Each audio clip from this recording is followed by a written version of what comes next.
happy Wednesday morning. And now that it is Wednesday, it's time to speak rather with the mayor of the city of Fall River, Mayor Paul Coogan. Mayor, how are you this Wednesday? I'm doing fine, Keith. Nice day. Yeah, it's a beautiful day, heading in the positive direction in terms of weather. We hope, but Yep. there's always a lot on our plate. So I want to get to it right away. You sent a letter in to the Fall River City Council requesting a special meeting for tomorrow night to ask the council, in effect, to rescind its vote to approve funding of a new Diamond Regional Vocational Technical High School, in exchange asking for a referendum vote in April to allow the voters to decide. We talked about this last week. Your intention has always been to let the voters decide. Can you go through, you know, the process in terms of, was there a determination made that the city council vote was not in order? I guess talk about how that process played out, because you were a little unsure last week. Yeah, I think what that the question you asked wasn't entirely accurate because they did not Okay. even approve any funding mechanisms for Diamond. They approved Diamond, and that was where the confusion seemed to come in. I think some of the counselors thought that they were approving the school with the funding. I think some thought they were approving a school. It was okay. They put their hands up and they were counted in favor of Diamond, which is something I also am. But at the same time, we wanted to make sure we were able to clarify it for the community. This is an extremely big investment. We have ordinances and there are regulations that dictate how this is handled. And one of them is if the project's over $5 million in bonding, it should go to the voters. That would be my recommendation. That's all I'm asking for, is to allow the public to weigh in on this very, very important project for the city of Fall River.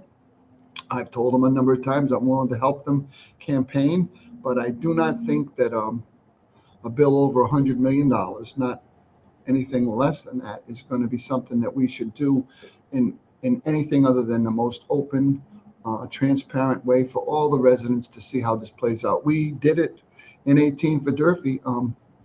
I was skeptical that we could pull that vote off, but we worked hard, and I'm sure we can do the same thing for Diamond and get the residents to understand how important it is.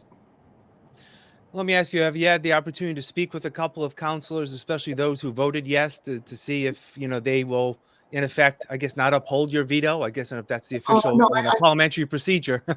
no, I think we'll be fine. I think they understand that my veto is simply another step on the ladder to try to make sure we get this to the voters.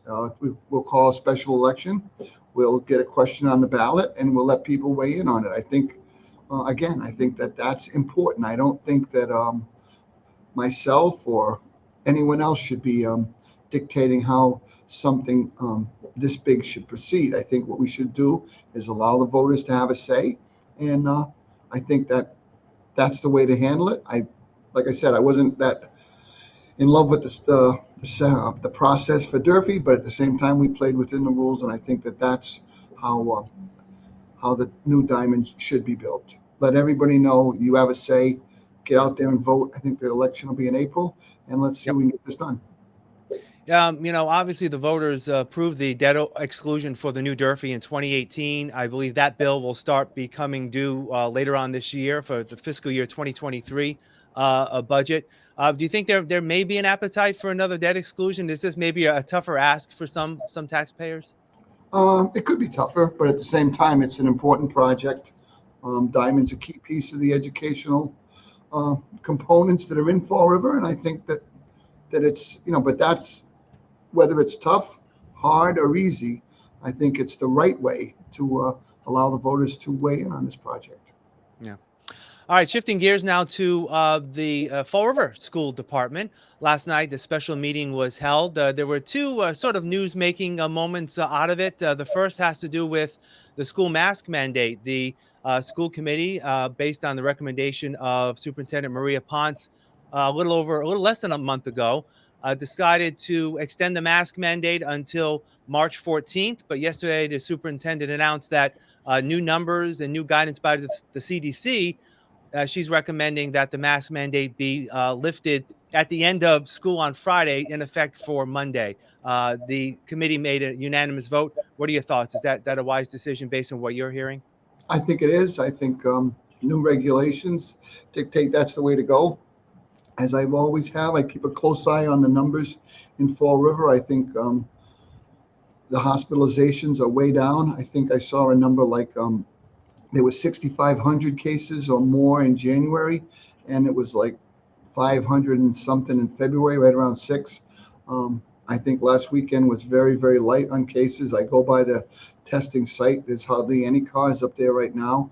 I think we're on the downside of this phase of COVID. I hope it's the end completely, but with what we've been through, I don't count on anything until we live it, because we could go back up with another variant at any time. Right now, I think giving the kids a break from the masks is the way to go, and let the school be a little more, quote, normal looking. Yeah, absolutely. Obviously, there are still going to be some mandates in place. I believe, even though the CDC has recommended that mandates could be loosened on school buses, when it comes to the SERTA buses that transport Durfee students, they're actually mandated by federal government. So I believe the mask mandate is going to still be in place with the SERTA buses that take Durfee students. Is that correct? Yes, I believe that that's what was said last night. I think Yeah. that's true. Yeah. All right. Let me shift gears. Also, yesterday, Superintendent Ponce released her vision for a fiscal 23 school department budget. The school department is expected to see a big increase in state funding, meaning that the school budget will be about $25 million more than it is this year, a total of $204.7 million. You have said before, Mayor, when it comes to city finances, when there's an influx of money, there's a great opportunity. I know with the ARPA funds, there's a great opportunity for the city. Is this an equally good opportunity for the schools to do some good with that Oh, increased amount of money?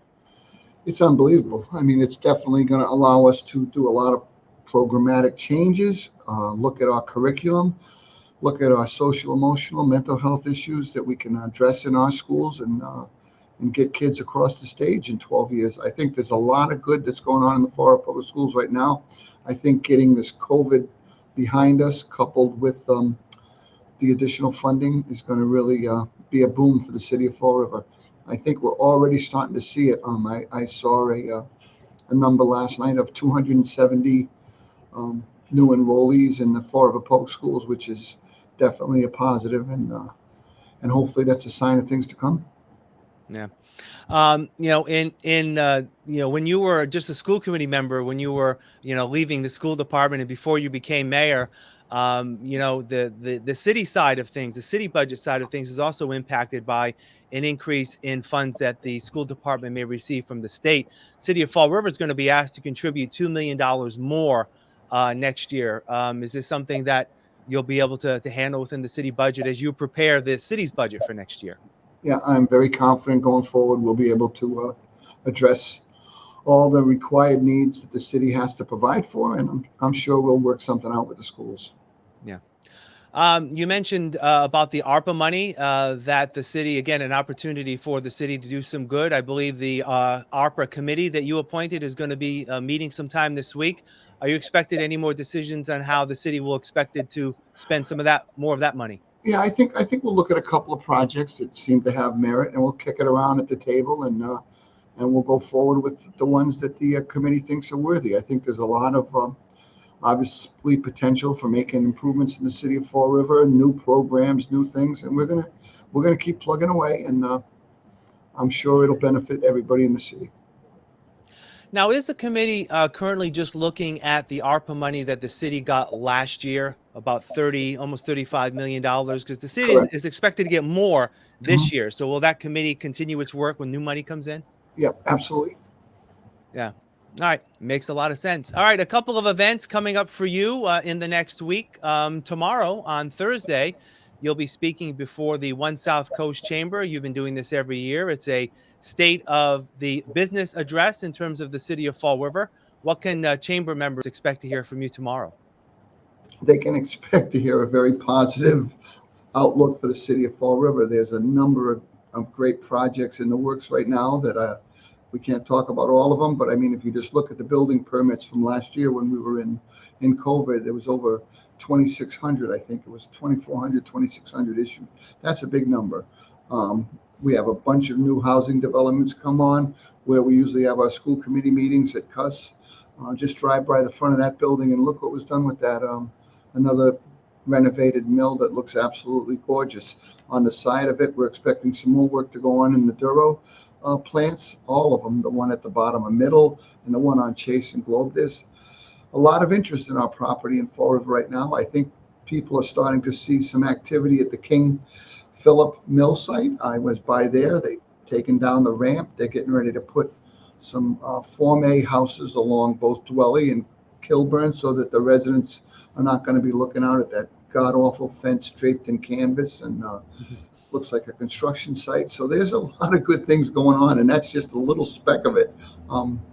We brought our new city engineer on who worked for a lot of projects when he was in the private sector, and he said, I got to tell you, Paul, I can't believe how much stuff is going on in Fall River right now, and that's a good thing, and hopefully it creates tax revenue for the residents, and it moves our city forward. Yeah. Everything we've spoken about today will actually lead me to my next event that you're going to be taking part in next Tuesday night. Again, before another special meeting of the Fall River City Council. It's your annual State of the City address. Can you give us a preview about some of the things you may touch upon there? I think I'll touch a little bit about the new. It seems like we have a very positive working relationship going with the council at this time. The additional money that you referred to earlier for the schools, what's going on in the city with economic development, what's going on both for activities coming up for the summer so that the residents can enjoy living in our city. What are we doing with our parks? There's a number of good things we'll touch on, and I'm hoping it's an upbeat speech that people take the time to listen to and see where we really are for it. All right. And we'll definitely have a recap of that next time we speak. All right, Mayor Paul Coogan, as always, thank you for your time. Have a great week. We'll talk to you soon. Okay. Thanks, Keith. All right. And thank you for joining us here in FRC Media. I'm Keith Tebow. Have a great day.